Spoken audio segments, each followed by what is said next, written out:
Olá, seja muito bem-vindo à nossa terceira aula. Como andam os estudos? Está conseguindo acompanhar?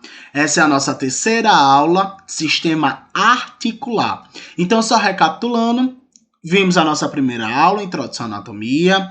A nossa segunda aula, começamos a falar do o sistema locomotor. Dentro da aula de sistema locomotor, iniciamos por esquelético e agora estamos indo para a segunda parte, o sistema articular. E aí nós vamos estudar um pouquinho sobre as junturas, as articulações, a presença de cartilagens, ligamentos, tá? A comunicação entre o osso e a musculatura que se dá pelo sistema articular, né? Como o nosso corpo, ele vai conseguir estabilizar algumas pressões, né? Algumas energias que se dá pelo atrito entre os ossos, né? Então nós vamos conhecer um pouquinho desse sistema, tá bom? E sempre lembrando, caso de dúvidas, né? Você pode estar aqui colocando nos comentários. Achou legal o vídeo? Foi importante para você? Curte, tá? Lembra sempre de deixar o sininho ligado, disponível, ativado, para cada vídeo que a gente for postando, você ir acompanhando e não perder nenhum conteúdo, tá bom? Então vamos lá. Então, dando continuidade ao sistema locomotor, ao movimento do corpo humano, né? Esse corpo aí que vai constituir esqueletos em união com outras estruturas, tá? Não tão somente a finalidade de pôr um osso em contato, mas também para que haja mobilidade, para que haja movimento. O sistema articular, as articulações, né, ou junturas, estão diretamente responsáveis para realizar diversos movimentos de vários segmentos do nosso corpo. Para existir um movimento ativo do músculo, eu preciso que esse músculo esteja em comunicação com o sistema de alavanca da estrutura óssea. E quem vai ser responsável de comunicar a musculatura com os ossos é o sistema articular. Como também nós vamos ter a presença desse sistema articular comunicando um osso com outro osso, formando assim nosso esqueleto, tá? Esse esqueleto articulado que também tem movimentação, tá? Então, uma observação bem importante, as articulações do corpo humano é capaz de realizar infinitos movimentos juntamente com as estruturas ósseas, conferindo mobilidade entre as mesmas, estabilizando as zonas de junção entre vários segmentos do esqueleto. Tudo isso graças ao sistema articular. Uma primeira observação super interessante para a nossa aula de hoje é observar a nossa coluna vertebral. Nós vimos na aula passada que a coluna vertebral ela estabiliza-se na linha gravitacional e distribui melhor o peso para nossas pernas. Algo interessante é que entre uma vértebra e outra há um disco intervertebral. Então, esse disco é uma característica de juntura, de articulação, que está ali, ó, né, permitindo que não haja um atrito de vértebra com vértebra. Ele seja uma zona de amortecimento. Então, nós vamos encontrar, né, essa característica também de estabilização do sistema articular. Então, principais movimentos realizados pelo segmento do corpo. Então, quando a gente fala de sistema articular, a gente precisa ver como ele vai auxiliar no movimento, tá? Então, diz aí o texto. O movimento de uma articulação é realizado obrigatoriamente em torno de um eixo. Então, denominamos o eixo de movimento. Para que haja um movimento, esse movimento precisa obedecer um segmento, um eixo. Tá? Então, tudo que ocorre ali em torno desse eixo é um movimento. Estes eixos seguem uma direção definida como? A gente pode definir as direções como antero-posterior, lembrando lá da primeira aula de anatomia que o processo antero-posterior nós podemos chamar de ventrodorsal, que seria esse movimento de frente para trás, ou ainda esse movimento dos dedos para frente, para trás. Pode ser um movimento látero-lateral, longitudinal. Látero-lateral, um movimento de um lado para o outro. E longitudinal, um movimento crânio-caudal. Região superior e região inferior. Então, devemos memorizar que o movimento realizado A determinação do eixo de movimento é feita obedecendo a seguinte regra, uma regrinha básica para a gente entender o movimento. A direção do eixo de movimento deve ser sempre perpendicular ao plano no qual se realiza o movimento em questão. Então, quando eu tenho um eixo, esse movimento obedece a esse eixo, tá? Vamos adiante. Dessa forma, sabemos que todo movimento é realizado em um plano determinado e o seu eixo de movimento é perpendicular àquele plano. O nosso corpo executa vários movimentos ao mesmo tempo, o tempo todo. E estes movimentos recebem nomes específicos, no qual abordaremos somente os principais. Então, nós vamos observar que nosso corpo ele consegue aplicar vários movimentos, mas nós vamos ver os mais específicos, tá? Uma de rotações, circundações, tá? Abdutores e adutores, tá? Extensões e flexores, um pouquinho mais à frente. Vamos adiante. Então, começando, tá? Os movimentos angulares, os movimentos capazes de fazer ângulos, tá? Então, quando ocorre aumento do ângulo, diz que houve uma extensão. E quando ocorre a diminuição, realizou uma flexão.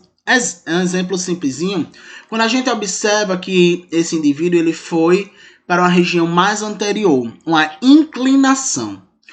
Essa parte anterior dele, tá? Essa parte torácica com os membros inferiores, ele criou um ângulo de 90 graus, tá? Ou seja, ele diminuiu o ângulo do corpo. Esse encontro aqui, ó, ficou mais próximo. O ventre com as pernas dele ficou algo mais próximo. Então, ele flexionou. Movimento de flexão. Ele aproximou a região ventral para o membro inferior. Logo em seguida, o que ele está fazendo? Ele está fazendo uma extensão. Movimento de extensão. A região lombar dele está se aproximando do membro inferior. A região dorsal está se aproximando da região inferior. Então a gente percebe que essa amplitude aqui, ó, é maior. Esse ângulo dos membros inferiores, região ventral dos membros superiores e a região torácica, ela aumentou. Então nós temos um momento de quê? Nós temos um momento de extensão. Então ele estende quando ele distancia a região ventral, indo em direção à região dorsal, e a flexão é quando ele vem da região dorsal, indo para a região ventral, diminuindo a angulação. Então esse primeiro movimento nós temos o movimento de extensão e flexão. Nós temos também esse mesmo tipo de movimento em um processo lateral. Eu posso ir para o lado direito e aí eu estou estendendo o meu lado... Desculpa, eu posso ir para o lado esquerdo, estendendo o meu lado direito e flexionando o lado esquerdo. Como eu posso ir para o lado direito, flexionando o meu lado direito e estendendo o meu lado esquerdo. Então, esse movimento lateral, eu vou ter um lado estendido e um lado flexionado. E assim, quando eu reponho-se para o outro lado, essas estruturas de movimento vão mudar. O lado que estava em extensão vira flexão, o lado que estava em flexão vira extensão. Né? Vão mudar a posição. Então, eu tenho esse mesmo movimento lateral e eu tenho esse mesmo movimento ventro-dorsal. Tá?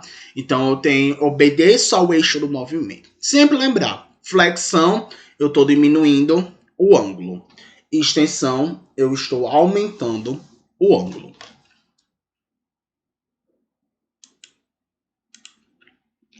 Segundo movimento, aí nós temos adução e abdução. O que é isso? É um movimento de aproximação e de distanciamento do plano médio. Então, lembrar lá do plano médio do corpo, né? O plano sagital, nós temos a nossa linha medial.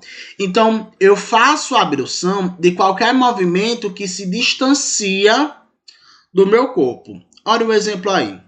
eu tenho a mão na posição anatômica e ela se distanciou do plano médio. Então, eu tenho um distanciamento, movimento de abdução. Eu tenho aqui, ó, as pernas na região de posição anatômica, ela distanciou, movimento de abdução. Mas no momento que ela retorna para aproximar da região de plano médio, nós chamamos movimento de adução. Isso é bem comum nas academias, né? Quem faz exercício físico tem lá movimento de musculatura abdutoras e adutoras, movimentos de abertura, né, de distanciamento, e nós temos um movimento de adução, movimento de aproximação ao plano médio. Sempre lembrar, se eu estou me distanciando do plano médio, abdução. Eu estou voltando, regredindo, vindo ao encontro do plano médio, eu tenho um movimento de adução. Abdução, distanciamento do plano médio. Adução, a aproximação do plano médio.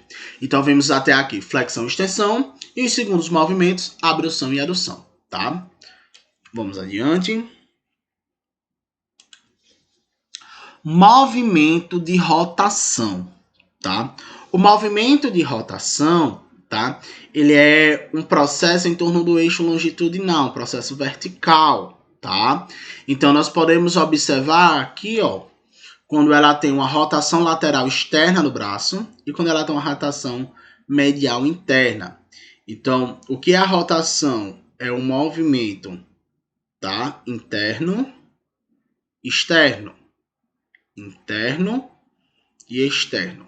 Esse ato de movimentar em torno do seu eixo, isso é rotação, tá? Eu posso fazer isso com o braço estendido, rotação interna, rotação externa. Eu posso fazer isso com os pés. Colocar o pé para a região mais interna, os pés para a região mais externa. Sei que vocês não estão vendo, mas eu estou fazendo aqui embaixo. Mas é exatamente esse movimento, tá? Externo, interno. A palma da mão está me acompanhando, ó. Rotação interna, rotação externa, tá? Então, todo movimento obedecendo ao mesmo eixo, tá? Não estou mudando o eixo, estou apenas rotacionando a posição da mão, tá? Um plano vertical. Mas além disso, eu posso ter a circundução, que diz respeito ao quê? Ao movimento de circunferência que a gente pode causar. Lembrar que a questão de existir uma circundução não significa obrigatoriamente dizer que precisa existir uma rotação. Tá? Vão existir alguns movimentos que podem ter circundação, mas não tem o quê? Rotação, tá? Então, a circundução, ela é um conjunto de movimentos quanto flexão, extensão, abdução e adução. Todas juntas. Então, quando eu tenho flexão, aproximação do corpo, eu tenho abdução, adução. Então, esses distanciamentos, quando juntos, eles promovem um movimento chamado circundução, que é um movimento em circunferência do nosso corpo. Então, as pernas eu consigo, ó, rotacionar muito bem as pernas, os braços. A gente consegue rotacionar muito bem os braços, tá? Então, é uma combinação da flexão, da extensão, da adução e da circundução.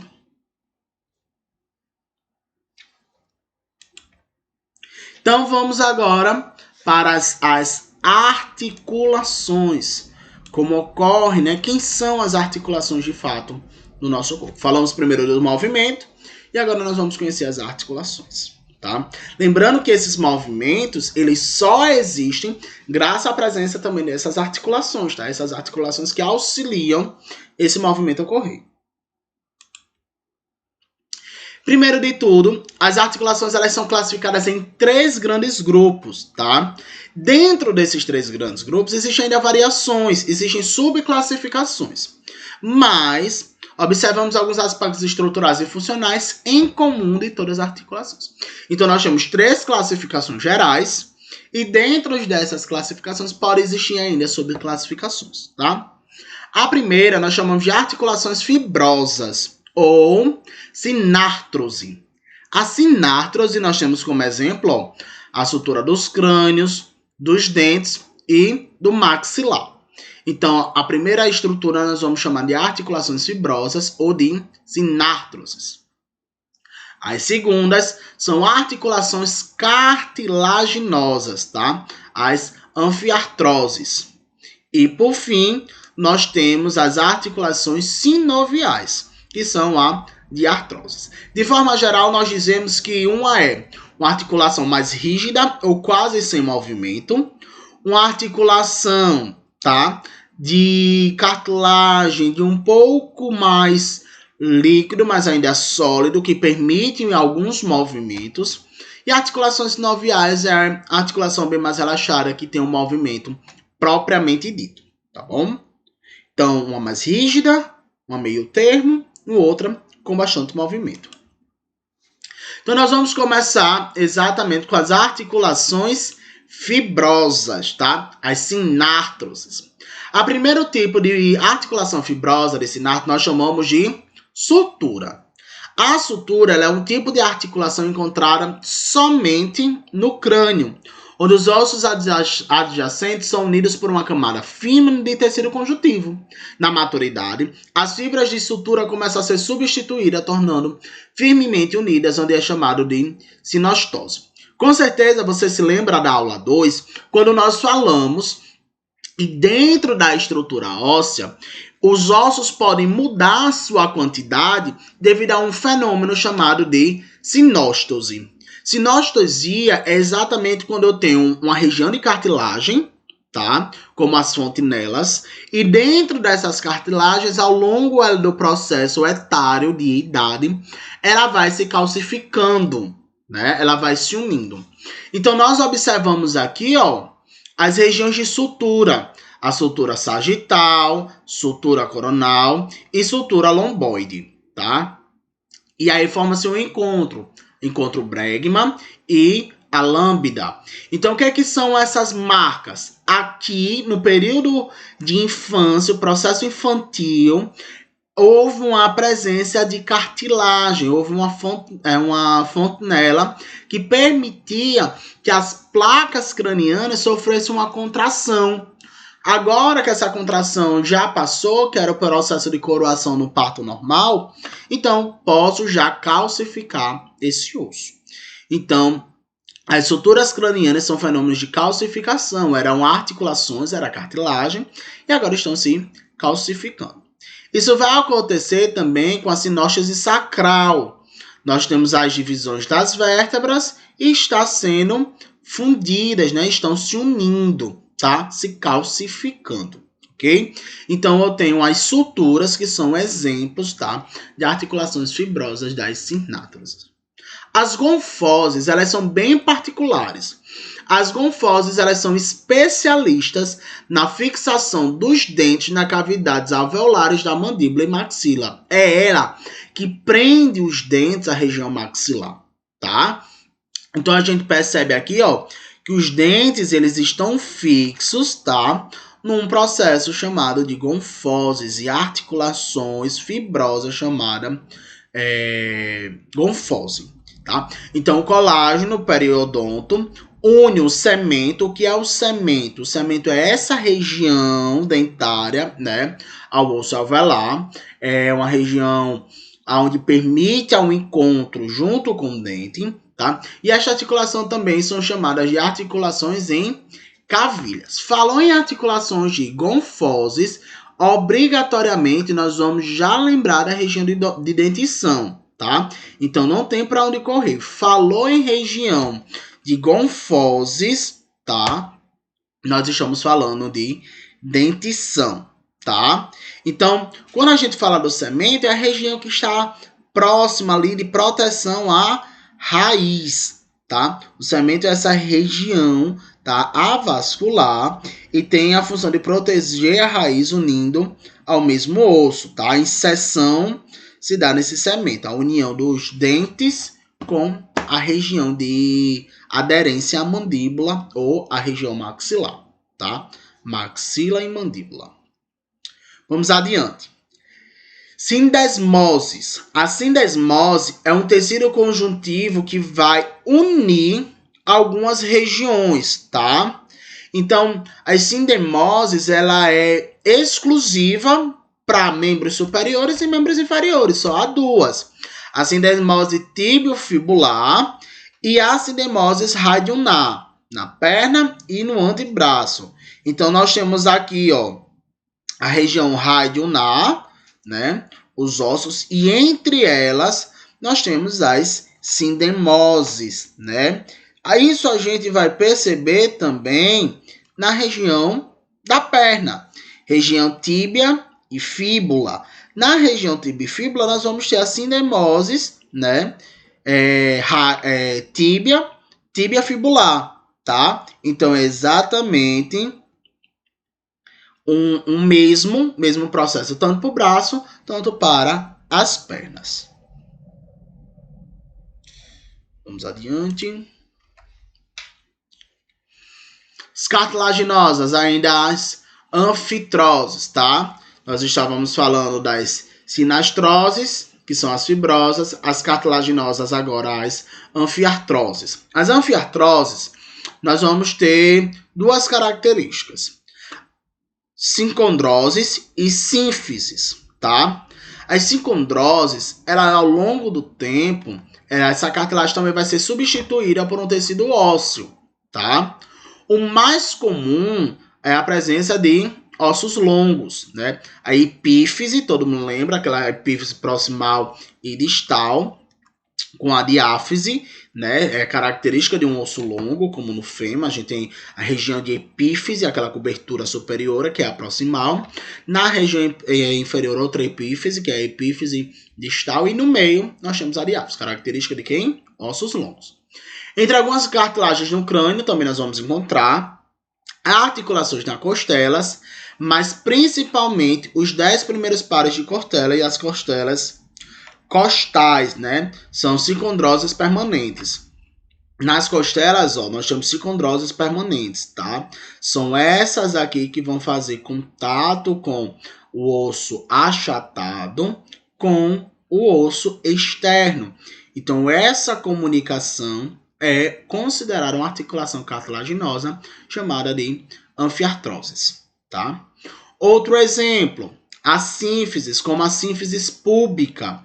É um anel cartilaginoso que está exatamente juntando as estruturas púbicas, os ossos púbicos, tá?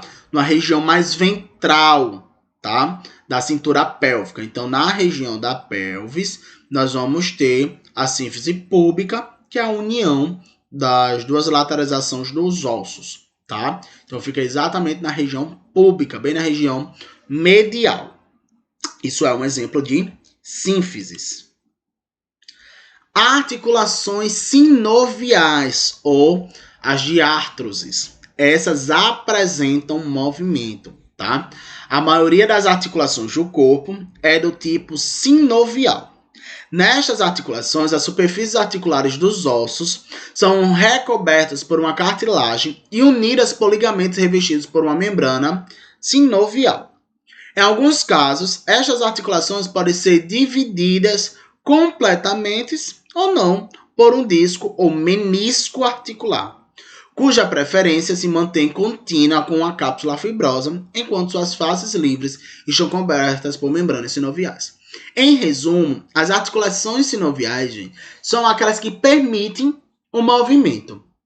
E para esse movimento acontecer, várias articulações, tendões, ligamentos, cartilagens vão estar envolvidas. Para a proteção do osso, para que não haja atrito osso com osso. E ainda nós vamos ter alguns ligamentos, algumas regiões que vão permitir o movimento bem executado, tá? Que haja, de fato, aqueles movimentos iniciais que foram falados, como flexão, extensão, abdução, adução, tá? Com alguns ligamentos, como algumas regiões que repuxam essa estrutura óssea, tá? Então, nós vamos ter algumas estruturas sinoviais de movimento, propriamente dito, e outras de proteção, que vai proteger o osso ali para que não haja atrito, que possa deslizar uma cartilagem sobre a outra. Então, ó, a classificação da articulação sinovial, primeiro, enquanto a forma e o movimento. Então, nós vamos primeiro ver quanto ao movimento. Essas articulações sinoviais, nós vamos primeiro observar elas quanto ao movimento, que são 3, tá? A primeira é a articulação monoaxial. O que é uma articulação sinovial de monoaxial? Essa articulação, ela movimenta apenas em torno de um eixo, chamado de grau de liberdade. Nesse tipo de articulação, apenas ocorre flexão e extensão são permitidas. Se lembra lá do que é o movimento de flexão e extensão? Aquele movimento, ó, diminui o grau, aumenta 1 grau. Diminui o grau, aumenta o grau. Ou seja, se eu tenho um grau maior, eu estou com essa região que flexion de extensão, tá? O movimento de extensão. Agora, quando eu aproximo, movimento de quê? De flexão. Diminuiu aqui, ó, o grau, tá? O ângulo de contato. E aí esse ângulo vai o quê? Vai aumentando. Processo de extensão. Então, se essa estrutura ela obedece apenas esse movimento de flexão e extensão, nós estamos dizendo que essa articulação é uma articulação monoaxial. Porém, pode existir também, tá, uma movimentação de articulação biaxial. Quem seria biaxial? A gente está mostrando aí, ó, a articulação radiocarpal. O que é isso? A estrutura do rádio com, ó, os carpos. Essa articulação aqui, ó, tá? O osso do rádio, tá? Com, ó, os carpos. Essa articulação. O que é um movimento, articulação biaxial? Diz que a articulação biaxial, quando está realizando um movimento em torno de 2 eixos, chamado de 2 graus de liberdade. Então, eles vão realizar a articulação de flexão, extensão, abdução e adução. Então, ó, se aproxima, né, do seu eixo, tá? Flexão e adução e abdução, tá? Aproximação e lateralidade. Então, nós vamos ter o movimento de flexão e extensão, adução e abdução. Quando é mono, só flexão e extensão.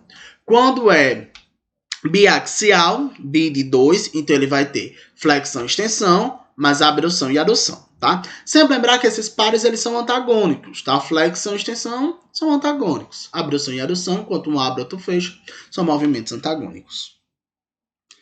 Vamos lá adiante. E aí nós vamos ter o último movimento chamado de articulação triaxial. O que é a articulação triaxial? Que é o último movimento, tá? A última articulação de movimento. A articulação triaxial, ela diz que a articulação triaxial está realizando o quê?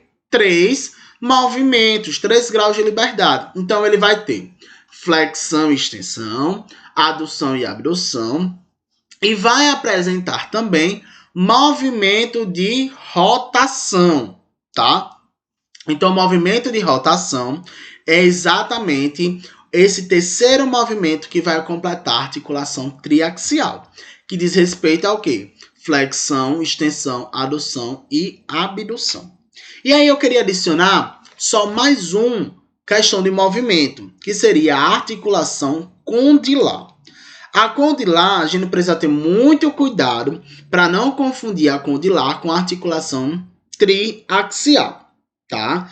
A triaxial é constituída por uma superfície articular ovoide ou condilar, onde se encaixa uma cavidade elíptica, tá? Uma estrutura elíptica, ou seja, que é um pouquinho achatado, não é um círculo perfeito. De modo a permitir os movimentos de extensão, flexão, adução, abdução e circundução, ou seja, realiza todos os movimentos de articulação, exceto o de rotação axial. Você lembra que eu falei lá que quando existe circundação não necessariamente tem rotação? Pronto, esse é o exemplo. A articulação condilar. Então, ele vai fazer flexão, extensão, adução e abdução, porém não tem rotação e tem o quê? Circundução. todos os movimentos juntos, tá? Um detalhe, não confunda a articulação condilar com triaxial. O triaxial nós vamos ter todos os dois movimentos, flexão, adução, abdução, flexão, extensão, adução, abdução, mais a rotação. Condilar não tem rotação.